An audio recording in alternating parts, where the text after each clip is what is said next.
శోభావాయుంగతే ధాన్యం ధనం భజం భవప్రదాం శతసంవత్సరపేర్ఘమాయోః శతమానం కవలేనాయుఃపరగజేంద్రే ఆయుస్సేవేంద్రే ప్రజదిష్టదే ఇష్టకామ్యాఫలసిద్ధిరస్తు మనోవాంఛాఫలసిద్ధిరస్తు ధనధాన్యాది సమృద్ధిరస్తు కులదేవత శ్రీ తుల్యాభవాని అఖండ ప్రసాద ఫలసిద్ధిరస్తు తదాస్తు సేవాల గురుమహారాజ అఖండ ప్రసాద ఫలసిద్ధిరస్తు తదాస్తు.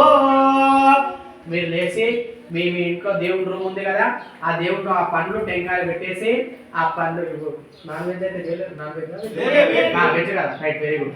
అయితే ఆ పండ్లు టెంకాయలు సాయంత్రం వరకు కొద్దిగా తినేసేయండి. ఇప్పుడు వెళ్ళి అక్కడ మీ దేవుడి రూమ్ లో పెట్టేసి మీకన్నా పెద్దవాళ్ళు ఎవరైనా వచ్చిన వాళ్ళు ఉంటే వాళ్ళకి నమస్కారం చేసుకోండి. దేవుడి రూమ్ లో పెట్టాలి ఆ పండ్లు. పూజ చేసిన కాడ కాదు, మీ దేవుడి రూమ్ ఉందా, ఆ దేవుడి రూమ్ లో పెట్టి రండి. మీ రూమ్ లోకి వెళ్ళి మీ ఇంట్లోకి వెళ్ళి